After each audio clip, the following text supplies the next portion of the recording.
Erev Shabbos, Parshas Re'eh, the Rebbeinu Shalom tells us, "Ve'anochi noisen lefneichem hayah and brachos u'kvalos." The Torah says that I will give you all the brachas. You'll see the brachas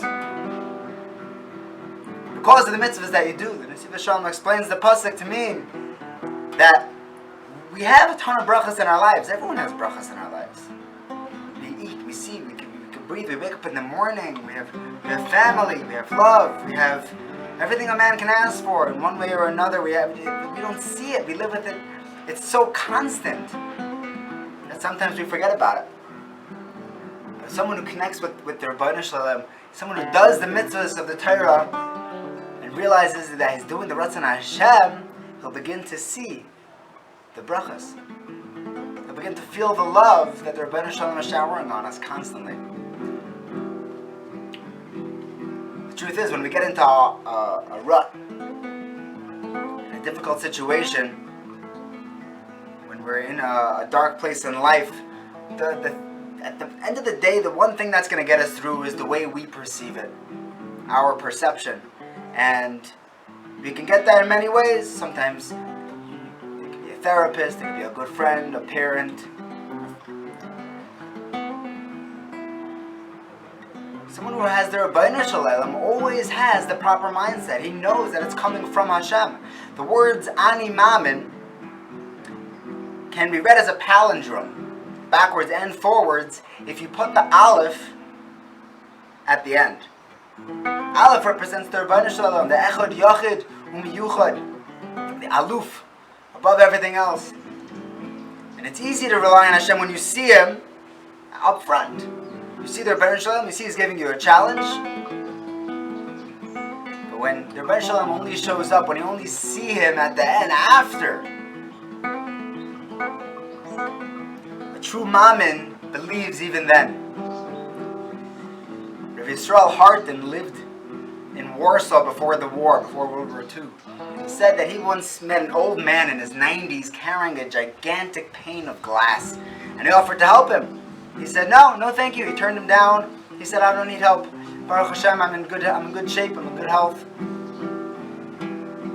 He said, you want to know why? When I was a kid, I did a favor for the Rebbe Rabunim of Shishk. And he offered me a bracha. He said, what would you like a bracha for? So I said, I want to be able to marry off my children with ease. The Rebbe said, I'll tell you what. I give you a bracha that you should never worry. You want to know why? Now listen to this Rebbe saying. He says, the Rebbeinu Shalom does not give to people who worry. Hashem gives to people who ask. Worrying doesn't help. Someone came to the Jabina Rav and he said, I have a number of children to marry off and I don't know how I'm going to do it. The Jabina Rav said, let me tell you a mashal, let me tell you a story. There's a Yid walking to shul on Erev Yom Kippur with a chicken for kaparis in his right hand and he has his machzor in his left hand and he's looking down, he's shaku in his thoughts and he's thinking thoughts of tshuva, and as he's walking, he's schwitzing, his glasses slide off his face and land on the floor. And now he's standing there, his hands are full, and how does he pick up his glasses? If he puts down the chicken, his kaparis are going to run away.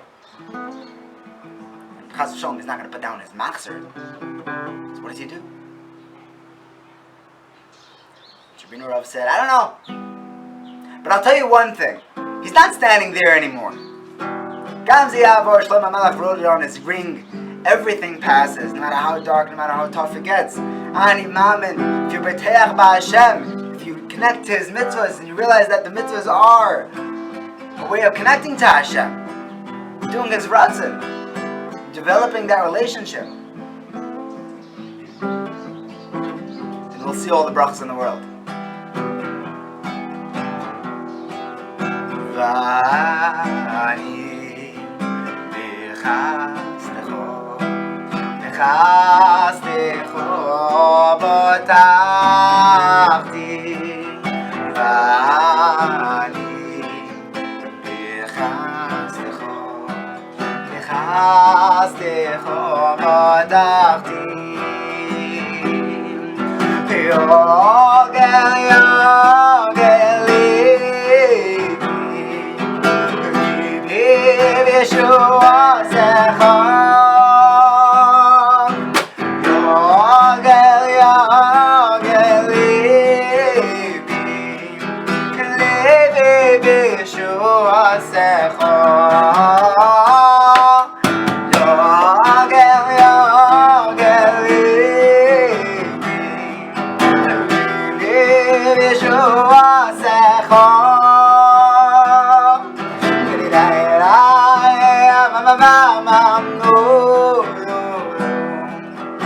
Ya mama, ya mama, mama.